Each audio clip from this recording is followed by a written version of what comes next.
Okay, so we're there in Genesis chapter number 47, and I'll try and keep it as brief. Well, I will keep it as brief as possible tonight. I'm not feeling the best, so we'll see how we go. We'll just jump straight into verse number 1. Verse number 1 says, Then Joseph came and told Pharaoh and said, My father and my brethren and their flocks and their herds and all that they have are come out of the land of Canaan, and behold, they are in the land of Goshen. And he took some of his brethren, even 5 men, and presented them unto Pharaoh. So here we see, Joseph tells Pharaoh that, his father, his brothers, they've arrived with all their flocks and everything.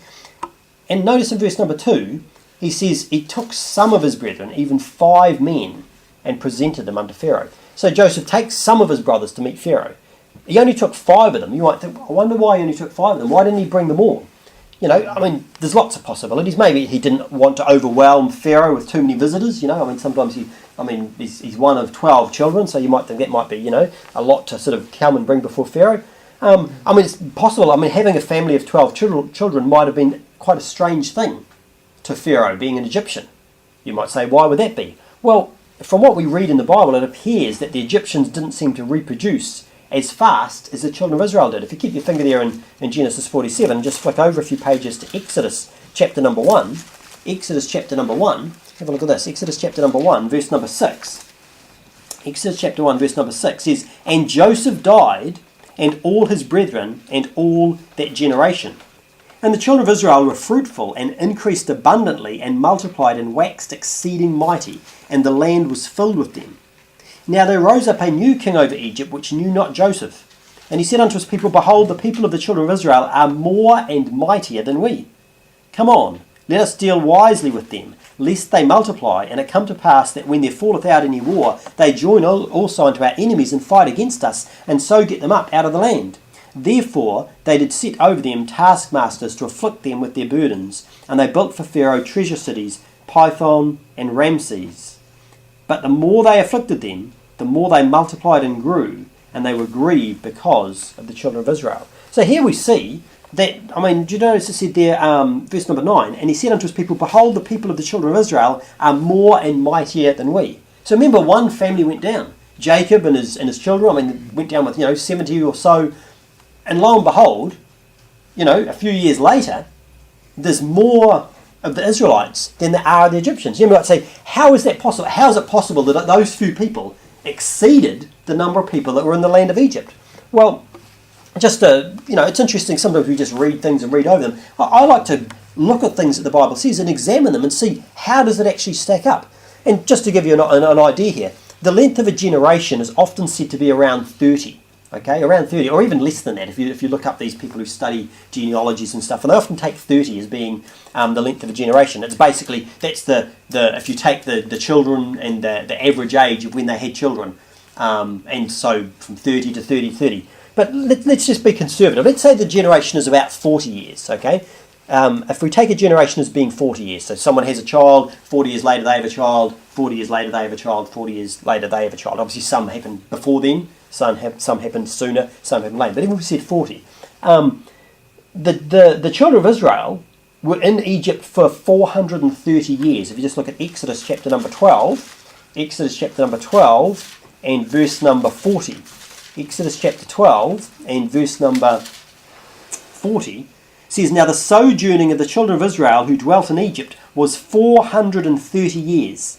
And it came to pass at the end of the 430 years, even the self-same day, it came to pass that all the hosts of the Lord went out of the land of Egypt. So how long were they in Egypt for? 430 years. 430 years. We said a generation would say about 40 years. Well, if we say 430 years, let's call it 10 generations, just roughly 10 generations. Now let's say that each person had 5 children.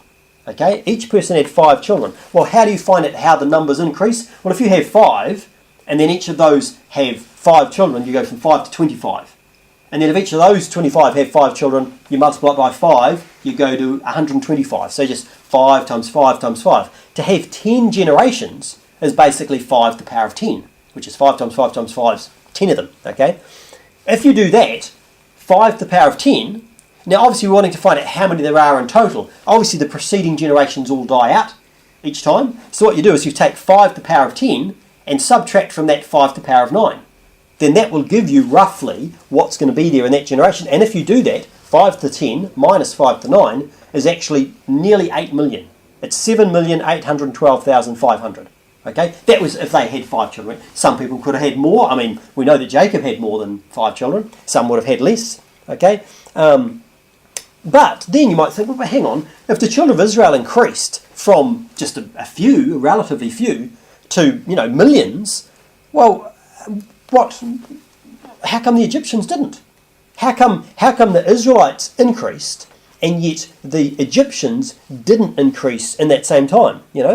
Well, it's quite interesting. If you look up the history of birth control and you look up the history of abortion in the ancient world, do you know who specifically is mentioned? Who do you think is mentioned? Egypt. Egypt is specifically mentioned. If you look up, in fact, the first recorded evidence of an induced abortion is from the Egyptian Ebers Parapus, which was dated at about 1550 BC. Okay, and in fact, if we actually, even just we're still in Exodus, look back at chapter 1 again, and here we see infanticide gets decreed by Pharaoh himself. Look at Exodus chapter 1, look at verse number 15. It says, "And the king of Egypt spake to the Hebrew midwives, of which the name of the one was Shiphrah, and the name of the other Puah, and he said, When ye do the office of midwife to the Hebrew woman, see them upon the stools. If it be a son, then ye shall kill him. But if it be a daughter, then she shall live. But the midwives feared God, and did not as the king of Egypt commanded them, but saved the men children alive. And the king of Egypt called for the midwives and said unto them, Why have ye done this thing, and have saved the men children alive? And the midwives said unto Pharaoh, Because the Hebrew women are not as the Egyptian woman, for they are lively, and are delivered ere the midwives come in unto them. Therefore God dealt well with the midwives, and the people multiplied and waxed very mighty.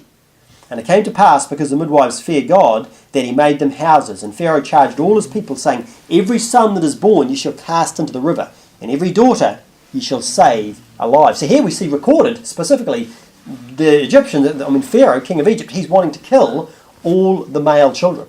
You say it's a pretty wicked thing to have. Absolutely, it's wicked.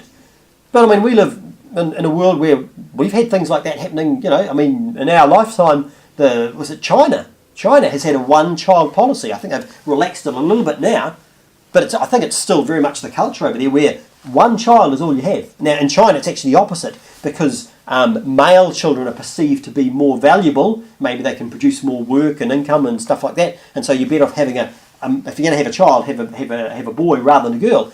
And it's like the whole pile of girls in China have been aborted.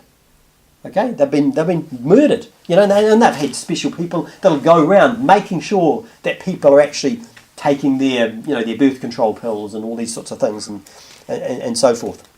But anyway, let's get back to Genesis chapter number 47. Genesis chapter number 47. And so what we see is that when they left Egypt, there could have been 2 to 3 or more million of them. In fact, just see, I forgot to mention that before. If you just look back again at Exodus 12, we were there in Exodus 12. If you look back in verse number 37, Exodus 12, verse number 37, see how many there were.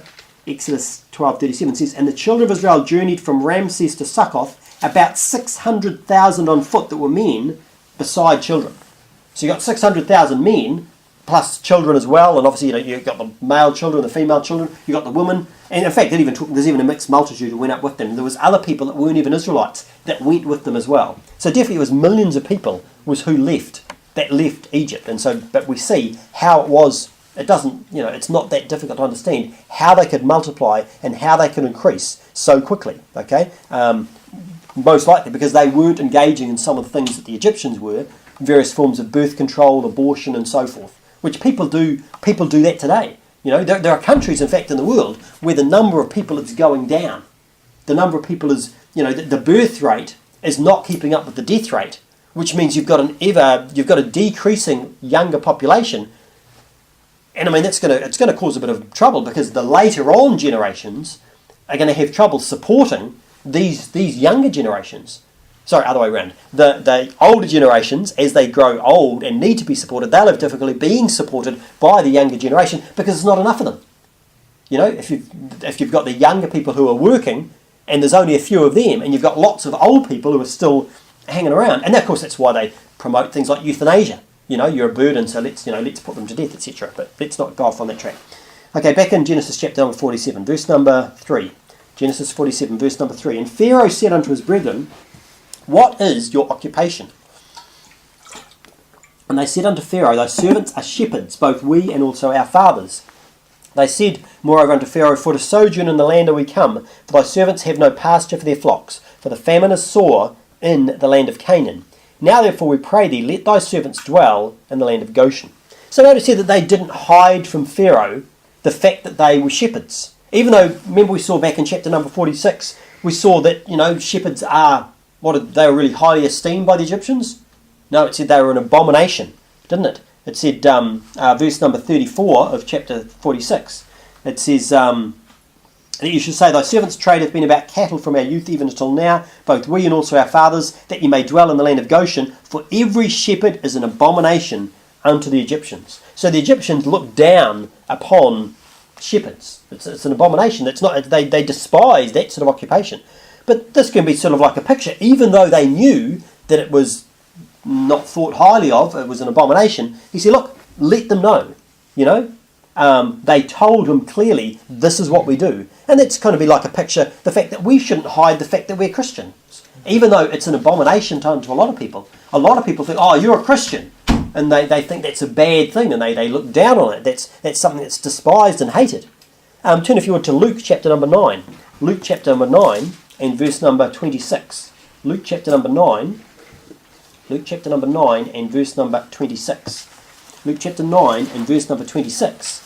Luke 9:26, Jesus said, for whosoever shall be ashamed of me and of my words, of him shall the Son of Man be ashamed, when he shall come in his own glory, and in his Father's, and of the holy angels. So Jesus is warning here to say we shouldn't be ashamed of Jesus. We shouldn't be ashamed of Jesus, and we shouldn't be ashamed of his words. Because there are many Christians, there are many believers who are ashamed of Jesus. That they wouldn't, they don't make it public. You don't know that I'm a Christian, just keep it quiet. Or maybe some people, okay, I'm a Christian. But some of them maybe are ashamed of some of Jesus' words. I mean, some of the things we looked at in the sermon on Sunday morning last week about being zealous. Remember some of Jesus' words, which people would have a lot of trouble, wouldn't they?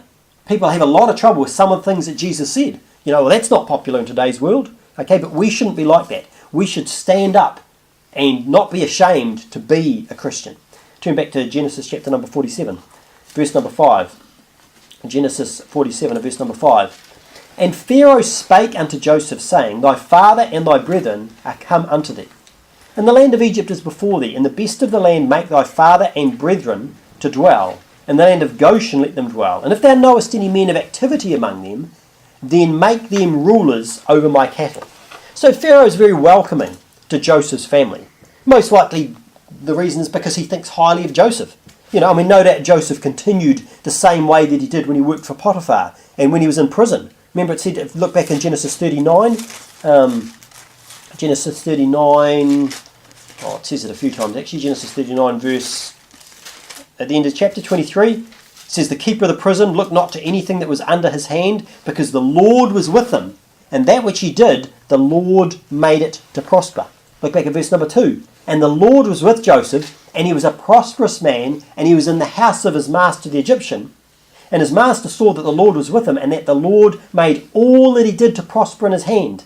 And Joseph found grace in his sight, and he served him, and he made him overseer over his house, and all that he had he put into his hand. So we see Joseph, he was a very diligent person. He worked hard, and God made what he did prosper. Look at Proverbs chapter number 12. Proverbs chapter 12 and verse number 24. Proverbs chapter 12, verse 24. We see this recorded. Proverbs 12, verse 24 says, the hand of the diligent shall bear rule, but the slothful shall be under tribute. So there's no doubt that Joseph was diligent. That's how he ruled. Even in the prison he ruled. In Potiphar's house he ruled. And then in Egypt he ruled. He was diligent. He wasn't slothful. Okay, and that's a sort of, you want a reputation as a good worker. Well, Pharaoh, he actually tells Joseph, if you turn back to Genesis, Pharaoh tells Joseph that if any of his brothers are men of activity, which is like what Joseph was, he says, well, look, you make them rulers over my cattle. He says, make them rulers, because he's like, you know Joseph's a good worker. And he says, well, chances are your brothers are going to be good workers too. If you know any of them are good workers, hey, put them over my cattle. Give them a position here. You know, and it kind of reminds me, I remember hearing that apparently, so I've been told, that overseas, but like if you go to places like maybe the UK, for example, New Zealanders over in the United Kingdom have got a reputation, by and large, for actually being good workers. For actually, you know, it's a good thing to employ New Zealanders over there. And I don't know if that's true or not, but that's what I've heard numerous people that have told me that, you know, over in the United Kingdom, New Zealanders have got a reputation as being good workers. Now, I don't think that it necessarily is because all New Zealanders are good workers. I think probably what it probably reflects maybe the sort of people who will save up money and go on a working holiday overseas are probably harder working people than people that maybe skive around at home and stay on the dole, for example. You know, people that are at home on a benefit are not necessarily going to go and work hard over in the United Kingdom. They wouldn't have the money to do that, would they? So it's kind of like a selective... In fact, it's kind of like a doubly selected thing because, I mean, if you think, it's not that long ago that New Zealand was settled by what? People from the UK. People came from the United Kingdom. People came from England and Scotland and Ireland. You know, these people came over to New Zealand. Only a matter of, 100 or so years ago, various people came over to settle here. And so what you've got is you've got this group of people that are prepared to travel halfway around the world to come to New Zealand, which means so maybe New Zealand are a bit more, active and so forth than some people are, maybe people who stayed back in the UK and who've never left and never done anything. But then, of course, of those people, some of those people then, they'll go and travel back and work over there. And so I think it's not really a case that New Zealanders are necessarily better workers than there. It's just a case of it's that selected group. But the point about it is that we should be people of activity. We should be men of activity. We shouldn't be. I mean, we often sing it. Remember Romans 12 verse 11. Not slothful in business, fervent in spirit, serving the Lord. That should describe us as believers. We should be fervent in spirit. We shouldn't be slothful in business. We should be hard working. As preached about on Sunday morning. We should be zealous. We should be hard working. It says in Ecclesiastes 9:10, whatsoever thy hand findeth to do, do it with thy might. If you're going to do something, put a good effort in. Work hard at whatever it is. And when you do that, you'll be successful, you'll prosper, okay? Because you'll be working, you'll be pleasing to the Lord. In fact, the Bible says that, that we should be, servants be obedient to them, your masters, according to the flesh, not with eye service as men pleasers, but as the servants of Christ, doing the will of God from the heart, with goodwill doing service as to the Lord and not to men. So we should work as though we're working for God. And we should, and the Bible says, James, he talks about that, he says, but be ye doers of the word, and not hearers only, deceiving your own selves. For if any be a hearer of the word and not a doer, he is like unto a man beholding his natural face in a glass. For he beholdeth himself, and goeth his way, and straightway forgetteth what manner of man he was. But whoso looketh in the perfect law of liberty, and continueth therein, he being not a forgetful hearer, but a doer of the work, this man shall be blessed in his deeds. So if you want to be blessed by God, what should you be doing? You should be working hard, be active, be a man of activity. And that's exactly what we see. That's what Pharaoh was. He knew that Joseph was, and he's saying, look, if any of your brothers are like that, then hey, put them, because that's the sort of people that I want to be working for me.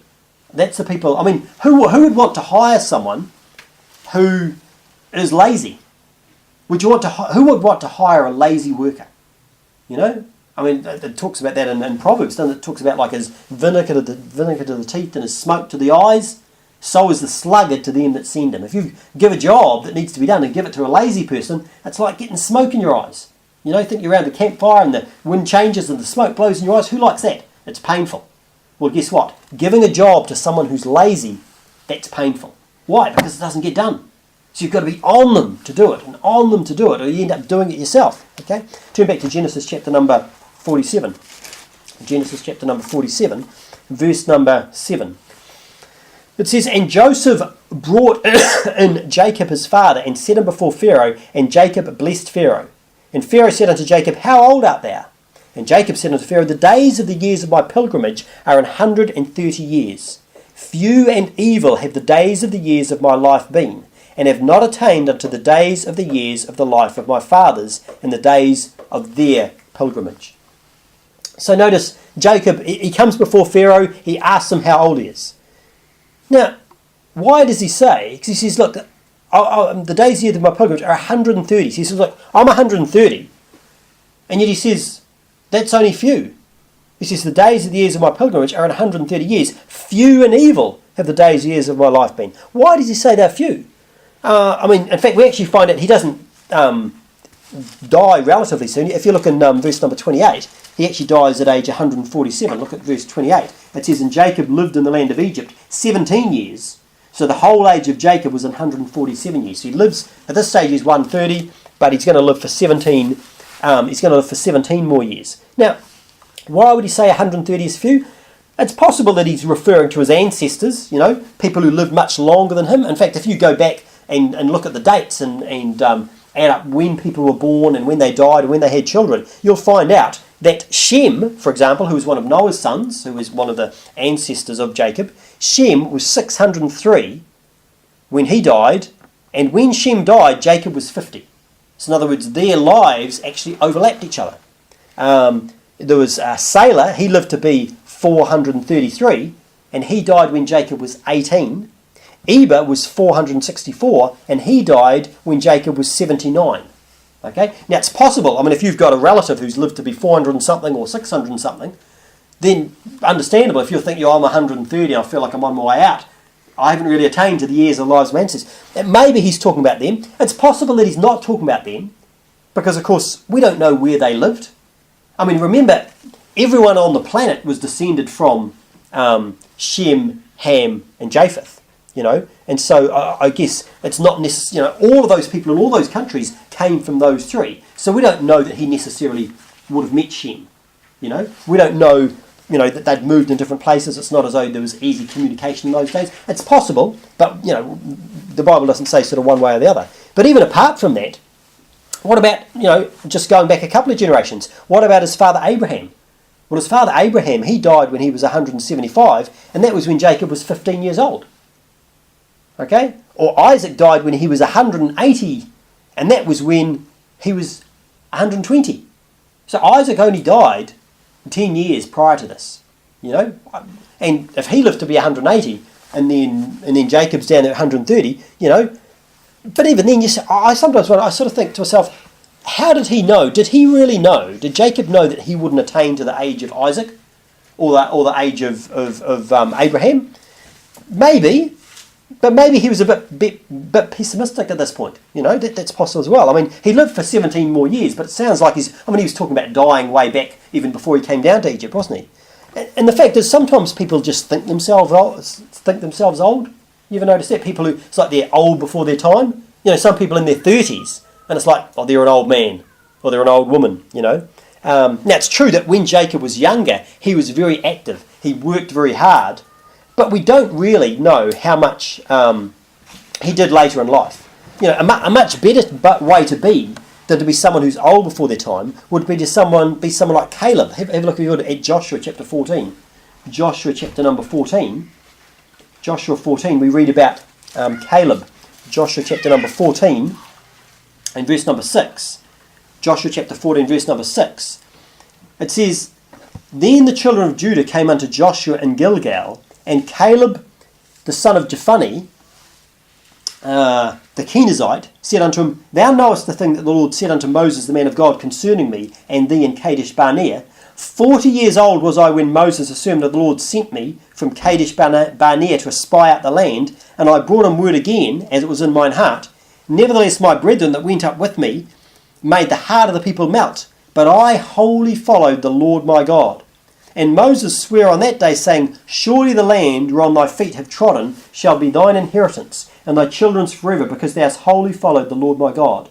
And now, behold, the Lord hath kept me alive, as he said, these 45 years, even since the Lord spake this word unto Moses, while the children of Israel wandered in the wilderness. And now, lo, I am this day 85 years old. So he was 40, and now he's 85.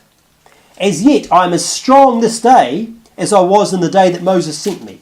As my strength was then, even so is my strength now, for war, both to go out and to come in. Now therefore give me this mountain, whereof the Lord spake in that day, for thou heardest in the day how the Anakims were there, and that the cities were great and fenced. If so be the Lord will be with me, then I shall be able to drive them out, as the Lord said. And Joshua blessed him, and gave unto Caleb the son of Jephunneh Hebron for an inheritance. So here we see Caleb, that he's saying, look, I'm just as strong now, 85, as I was when I was 40. I'm ready. Give me this land. I'm going to take that for a possession. And that would be a much better attitude. That's the sort of attitude that we should have. You know, instead of being old before something, I'm old, I can't do this anymore. I can't do that anymore. Now, is it true that as you get older, there are some things that you can't do as well as you could when you're young? Yeah, that's true. But don't overdo it. A lot of people, they just work themselves into the state of being able to do nothing, thinking they're really old. And it's just really a choice. I mean, it was interesting, I was reading about some studies where people have done where, this is sort of off topic, but where they do strength training. Where you take people who are like in an old folks home. Think of an old folks home and they've got their walkers and their walking sticks and, can't even get out of their chairs basically. And what they did is they went in there and they gave them exercises to do. And do you know what sort of exercises they did? They actually got them doing strength training. They took like little wee portable weights things in so that they could actually do what you do. If you went to a gym and you had weights machines, they were doing those sorts of things inside rest homes, getting old people to do it.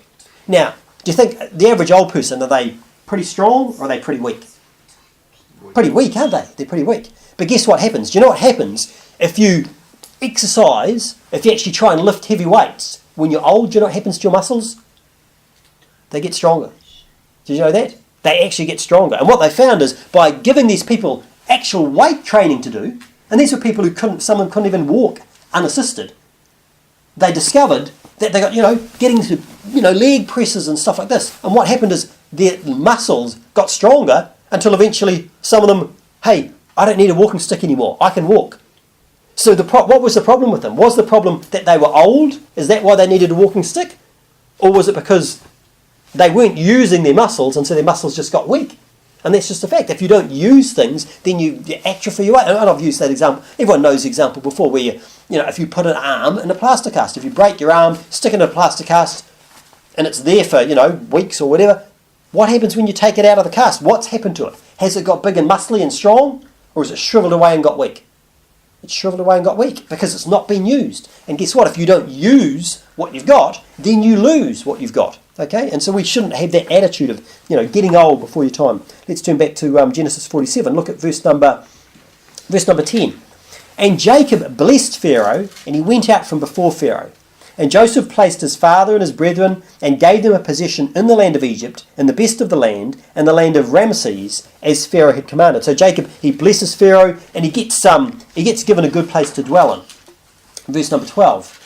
And Joseph nourished his father and his brethren and all his father's household with bread according to their family. So Joseph, he looks after his father. He looks after his brothers, all their families, by providing food for them. Once again, we see, as we've seen throughout the life of Joseph, Joseph sets a good example.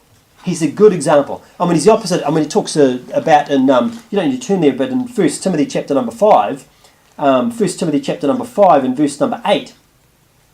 1 Timothy chapter 5 and verse number 8, it says, But if any provide not for his own, and especially for those of his own house, he hath denied the faith and is worse than an infidel. So the Bible says if you don't provide for your family, if you're a man and you're not providing, then you're worse than an infidel. And so men should provide for their families. But here we see Joseph providing for his family and his extended family. He's providing for his father and for his brothers. He's providing these things.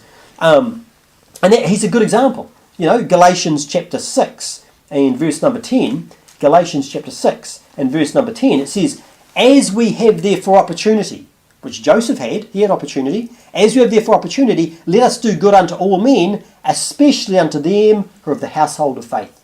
Okay, and Joseph, he was a good example. He was a good example. Look back at Genesis 47, verse number 13. Verse 13, it says, And there was no bread in all the land, for the famine was very sore, so that the land of Egypt and all the land of Canaan fainted by reason of the famine.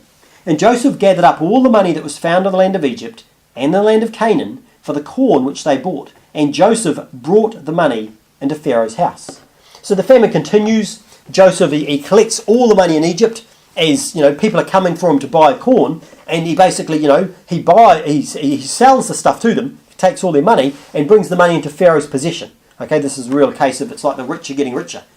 He's basically fleecing them. Okay, look at verse number 15. And when the money failed in the land of Egypt and in the land of Canaan, all the Egyptians came unto Joseph and said, Give us bread, for why should we die in thy presence? For the money faileth. And Joseph said, Give your cattle, and I will give you for your cattle if money fail. And they brought their cattle unto Joseph, and Joseph gave them bread in exchange for horses, and for the flocks, and for the cattle of the herds, and for the asses, and he fed them with bread for all their cattle that year. Okay, so the people run out of money, they come to Joseph, and he takes possession, he takes all their livestock, he takes all their cattle in return for enough food to get them through that year. Okay, now you think, well, maybe they could have, why couldn't they just eat their cattle? Well, probably the thing about it is it wouldn't have been enough to last them through the year. And also, obviously, cattle needed food. And that's the thing, Joseph had all of the food that was stockpiled. Look down in verse number 18. When that year was ended, they came unto him the second year, and said unto him, We will not hide it from my lord, how that our money is spent. My lord also hath our herds of cattle. There is not aught left in the sight of my lord, but our bodies and our lands. Wherefore shall we die before thine eyes, both we and our land? Buy us and our land for bread, and we and our land will be servants unto Pharaoh, and give us seed that we may live and not die, that the land be not desolate. And Joseph bought all the land of Egypt for Pharaoh, for the Egyptians sold every man his field, because the famine prevailed over them, so the land became Pharaoh's. So they come to him for more food, and what does he do? He takes all of their land and makes them servants of Pharaoh in exchange for their food. Okay, so first of all he took all their money, then he took all their livestock, now he's taken their land, and they're now servants of Pharaoh. Look at verse number 21. And as for the people, he removed them to cities, from one end of the borders of Egypt even to the other end thereof. Only the land of the priests bought he not, for the priests had a portion assigned them of Pharaoh, and did eat their portion which Pharaoh gave them, wherefore they sold not their land. So Joseph moves all the people into cities, because obviously they don't own land anymore, they've sold that to him, except that the priests are exempt. Now look at verse number 23. Then Joseph said unto the people, Behold, I have bought you this day, and your land for Pharaoh. Lo, here is seed for you, and ye shall sow the land.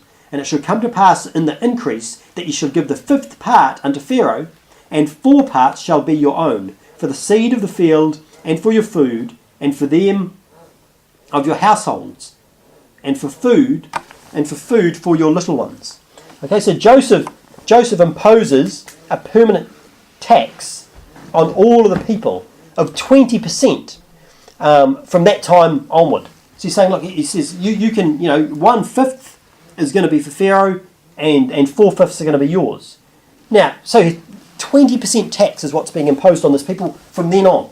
Now, you might think that sounds reasonable. I mean, we get taxed at a sort of a higher rate than that today in a lot of places. I mean, I think last time I checked, I was paying about 25% tax on my income. But of course, that 25% tax, so that means that, for every $100 I earn, then that's, $25 goes to the government. They take off me. But of course, there's actually more than that. I mean, that doesn't include things like $2,500 each year goes to rates, And in fact, I was curious. I was thinking, what do I pay these things for? Because I mean, you buy a house, you buy some land, and build a house on it. But then every year you've got to pay thousands of dollars for the privilege of having that. And I was looking to see what is all this sort of money going to? And there's bizarre things. You sort of wonder what it is. I mean, there's roads and footpaths and stuff like that. But I mean, city planning. So I pay $74 a year for city planning. Okay, I mean, what exactly are they doing with that money? City marketing, $65 a year to market the city. Well, I'm not sure that we really need to be marketing the city. Council communications, $40 a year. I'm paying $40 a year for the council to communicate. That's probably for them to send me little wee brochures saying what a great job they're doing. I think that's probably what council communications is. Elected members, $60 a year. There's all these different things we pay for. I mean, the museum. The museum, we pay $60 a year for the museum. I mean, my family went to the museum today and it cost them to get in. You know, for all of us to go to the museum, I think it probably costs about $70 if you want to go and see the whole thing. That sort of cost. But whether you go there or not, you're going to pay $60 a year for supporting it. You know, swimming pools. Not that we use the swimming pools. Swimming pools where people go and strip off into their underwear and jump around. Well, that's another $56 or $57 a year. The stadium, where we've never been to it, and yet that's $170 a year. We're paying for that. All these different things that we're paying for. I mean, you know, there's all water. We pay $390 a year for water. And yet, having said that, we have to, if you want to actually get water that's clean, that hasn't got, you know, been polluted with things like fluoride and stuff like that, you have to actually go and get it from somewhere else. You know, you have to go and, you know, obtain water from somewhere else, because the stuff that actually comes through the pipes is full of fluoride, and that's not the talk for today. But it's an interesting thing that we're paying all of this money, all of this tax we're paid, and you actually got no control. You know, it's not optional. It's not optional what you do. It's this stuff is all forced upon you. You know. In fact, I was actually looking for other things. If you've got a vehicle, there's actually, because people think, oh, I'm only paying 20% tax or 25% tax, or whatever. You're actually paying a lot more than that. You see, if you own a vehicle, you actually pay a tax for that. You have to register it every year. You know, you've got to pay whatever it is, $100 and something or whatever a year to register your vehicle. You've got to pay to have a driver's license. You know, and you've got to have to constantly renew that. I remember a few years back paying to get a lifetime driver's license. And then a few years later they changed it and said, oh, well, actually, no, we're going to make you have to renew it again. Why? Because they want an income stream. It's just a case of extracting money. What about this? What about the petrol tax? You know, I mean, this is all up and above extra tax on top of that. For every litre of petrol that you get, 66 cents of that is tax. So basically a third of the cost. A third of the cost of the petrol. So in other words, they've already taken my income, but the stuff I've got left over, of that, if I actually spend it on something, if I spend it on petrol, then 1/3 of it, that disappears. In fact, I was actually reading a thing from the AA. There's also on top of that, there's also GST. There's a goods and services tax, which means everything that you buy, every service that you pay for, you pay an extra 15%. So if they take 25% of your money, but of the money you've then got, then 15% of that money, every time you buy something, 15% is going off to the government again. Okay? And interesting, with that petrol tax, you've got that 66 cents per litre, so you've got a third of what you're paying for petrol as tax. But did you know you actually pay GST on the full price? So you're actually paying tax on tax. So in other words, you've got the price of the petrol, they whack on this 66 cents a litre, but then, and so that gives you an amount, and then they slap GST on top of that. So you're actually paying tax on a tax, according to that's the AA website. But anyway, so here we see this is what's basically happened to these people. And yet, do they get upset about this? We'll have a look at verse number 25. Verse number 25, it says, and they said, thou hast saved our lives. Let us find grace in the sight of my Lord, and we will be Pharaoh's servants. And Joseph made it a law over the land of Egypt unto this day, that Pharaoh should have the 5th part, except the land of the priests only, which became not Pharaoh's. Okay, so the people are actually grateful for being saved from starvation, even though they've gone into bondage. You know, apart from the priests didn't, but everyone else went into bondage. Now, many people today are the same way. You say they look on the government as being some sort of a saviour. You know, it's the provider of all things. You've got a problem, it's the government's job to fix it. You know, turn to Romans chapter number 13. Turn to Romans chapter number 13. You see, understand, I'm not opposed to government. I'm not opposed to government, but I'm opposed to this big, what would you describe it? This big controlling government that we have. Most countries have. Okay, and the fact is, you know, it's not a biblical saying, but I think it's really true that you've probably heard the saying, power corrupts, and absolute power corrupts absolutely. Well, guess what? Governments have just unlimited power. Okay, they just have a huge amount of power, and they become corrupt. And they do corrupt things, okay?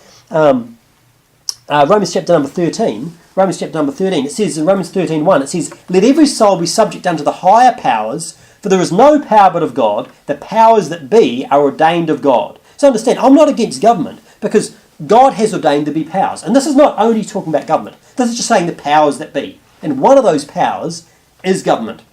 But God has ordained that there be authority structures within a church. He's ordained that there'll be pastors and deacons and things that will rule over, the Bible says. They're overseers, but they're supposed to rule over the church of God. That's what they're for. Within a family, the father is supposed to be the leader. He's supposed to be the head. He's supposed to rule over his family. A government is supposed to rule over the country. They're supposed to, God has ordained that. It says in verse number 2, whosoever therefore resisteth the power, resisteth the ordinance of God, and they that resist shall receive themselves damnation. So look, if you're resisting a rightful authority, then you're actually resisting what God has ordained there be. It says, for rulers are not a terror to good works, but to the evil. Wilt thou then not be afraid of the power? Do that which is good, and thou shalt have praise of the same. So if you do what's right, if you're doing what's right within the church, you've got nothing to be worried about with the pastor. Not that I'm some big scary pastor like some people are, but same with the family. If you do what's right, you've got nothing to be scared of your father. If you're an obedient child, if you do what's right, there's nothing to be scared of. But if you do what's wrong, hey, look, well, you should have something to be scared of. It's the same thing with government. If you do what's right, you shouldn't have anything to be scared of. Now, is it a case that there are corrupt governments and you can do what's right and they will come after you? Absolutely it is. But look at verse number 4. It says, for he is the minister of God to thee for good. But if thou do that which is evil, be afraid, for he beareth not the sword in vain. For he is the minister of God, a revenger to execute wrath upon him that doeth evil. So what's the government supposed to be for? It's supposed to be executing wrath on him that doeth evil. Wherefore ye must needs be subject, not only for wrath, but also for conscience sake. For this cause pay ye tribute also, talking about paying taxes, for they are God's ministers attending continually upon this very thing. Render therefore to all their dues, to tribute to whom tribute is due, custom to whom custom, fair to whom fair, honour to whom honour. So I'm not against government. I'm not against paying some form of tax. But the fact is that governments today are not actually, our government in New Zealand is not doing what they should be doing. They don't punish evildoers. They don't bear a sword against evildoers. You can be a murderer, you can be a rapist, and they'll put you up in a nice warm place and feed you, and I think it costs $100,000 a year for a prisoner. Okay? And the fact is there are plenty of people in prison who shouldn't be in prison, who people who drug offences and stuff like that, using drugs. If you want to use drugs, that's your own stupid fault. But you shouldn't be in prison for that. Any more than you should be in prison if you sniff petrol. Now, you kill your brain cells, you wreck your life, you become a vegetable, but it's your fault. But, should you then be convicted of some crime and go to prison for that? No, that's pretty silly. But there's a lot of people in prison who shouldn't be in prison because they should be dead. Murderers should be dead. Rapists should be dead. That's just a fact. Okay, but of course, beareth not the sword in vain, but that's not what actually governments do today. They don't do the thing they're supposed to do. Instead, what they do is they actually take money and they use it for other things.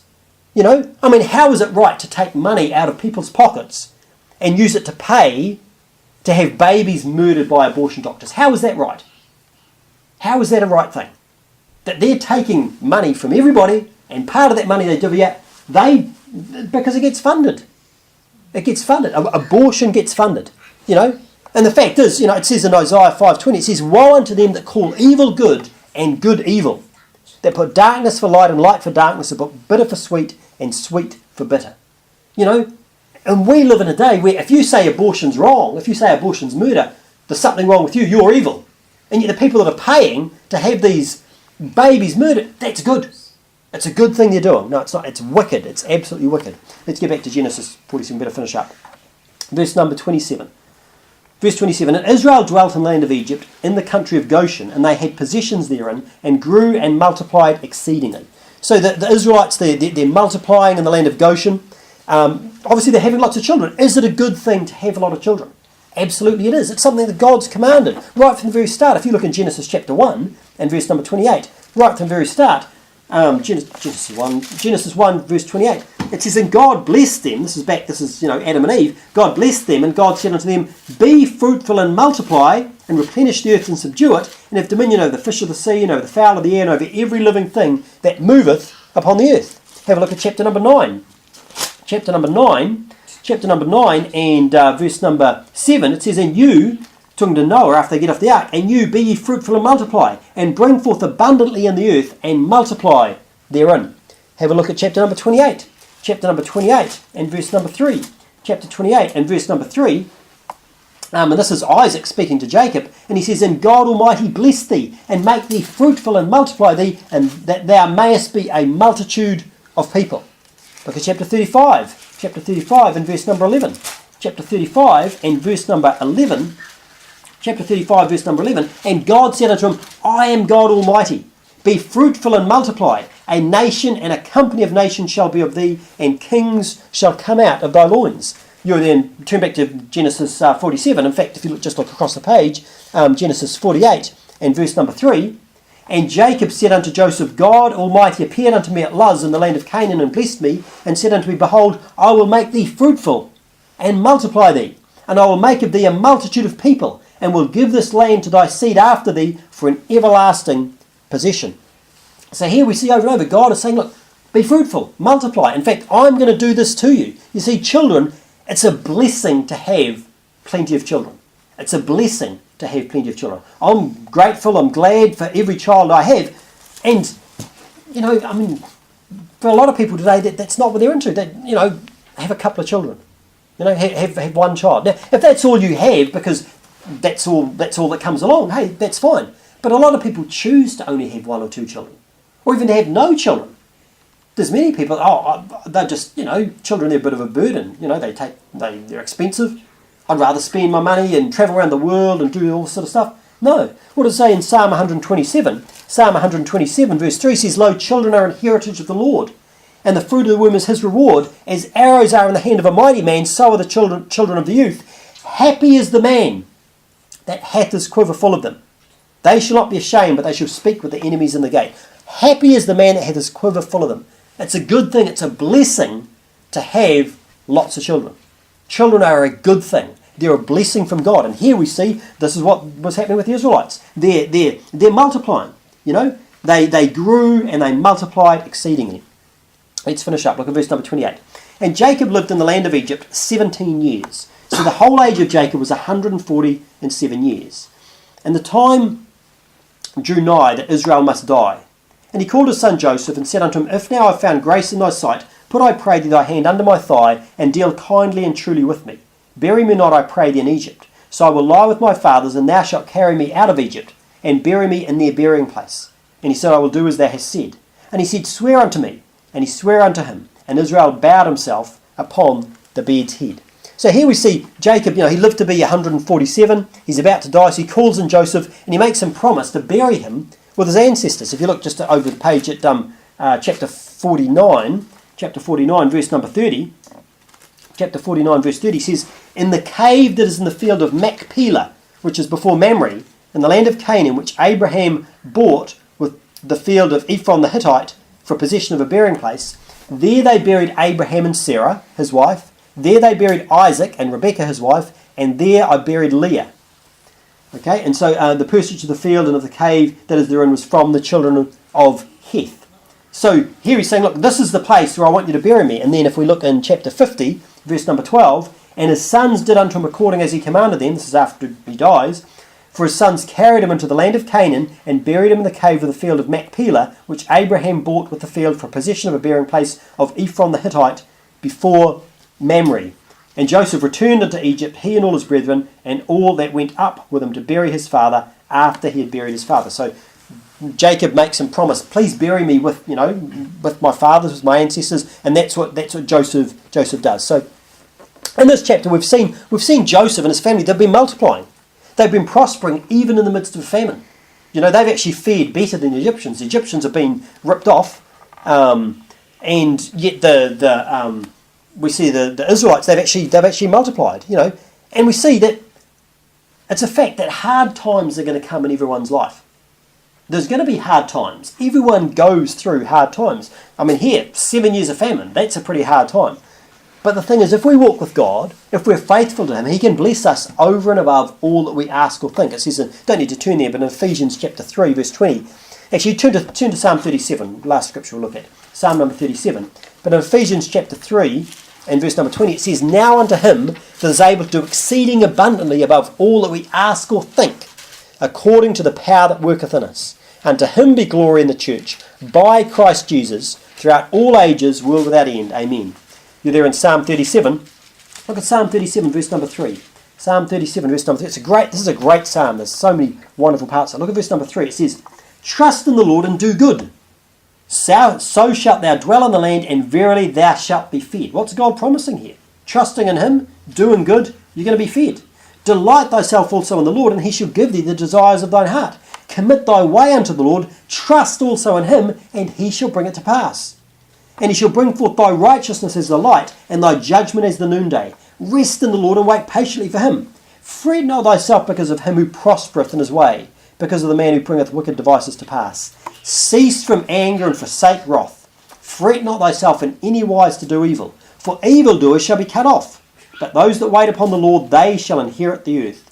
For yet a little while, and the wicked shall not be, yea, they shall diligently consider his place, and it shall not be, but the meek shall inherit the earth, and shall delight themselves in the abundance of peace. So notice God's promising these blessings. The people who trust in him, the people that are meek, he's promising them many blessings. Look at verse number 23.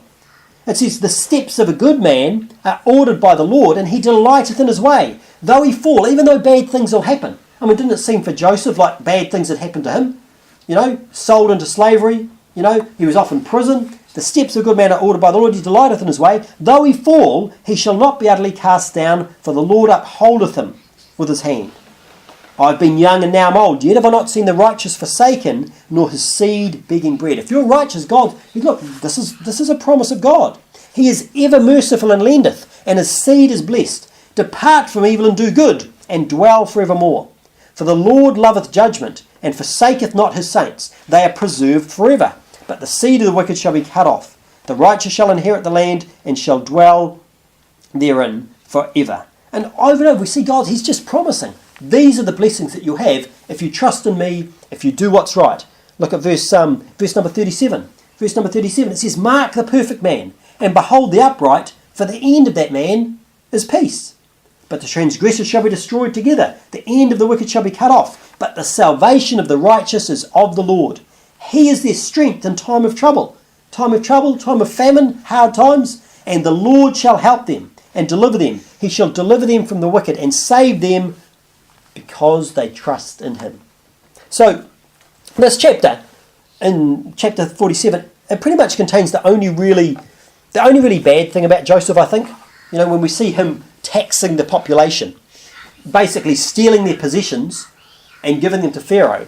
To me, that's the only real black mark that we really see against Joseph. You know, he's a great example, a great someone that we can model, we can follow, except in this one area. Okay, except in this one area. Because I mean, some people say, but hang on a second, surely what's wrong with taking money from everybody and then using it for some good purpose? But I mean, and here we saw Joseph, what did he do? He took these people and put them into slavery. He took all their money, he took all their cattle, he took all their land to give them food. Where did that food come from? It came from them. I mean, he'd already taken it from them in the years of plenty. He'd already taken it in these years of plenty and then dished it out. So just because Joseph did it, it wasn't a good thing that he did. You know, some people say, oh, but hang on, aren't Christians supposed to be charitable? Aren't we supposed to be charitable? Yes, we are. But there's a difference between when something is imposed upon you, that's not charity.